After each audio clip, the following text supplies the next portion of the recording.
I was a defendant in the Claremont lawsuit brought in the mid-90s. I testified as an expert witness in that case. We won in the Superior Court because the court accepted the testimony of someone by the name of Carolyn Hawksby, who was an education professor from Harvard, who testified through all sorts of analysis that the best quality education is where the funding is local to the delivery system.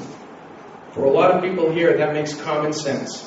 To the extent you remove the funding source away from the site of delivery, the less efficient, the less effective, and the poorer the results are.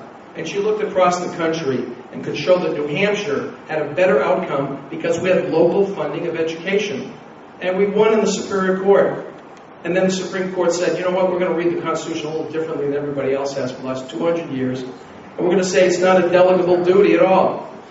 And so what happens is that we've taken the funding mechanism away from cities and towns. We need local control over education policy and funding with targeted aid by the state, which we used to have under the Augenblick formula, which is what it was called. We need to update that Augenblick formula and provide support from the state to those cities and towns that don't have the fiscal capacity to provide funding for an adequate education. But that is based on need, and that's the way we should go. And that will assure, I think, a higher quality educational system. That's the best funding mechanism that we can have here in New Hampshire.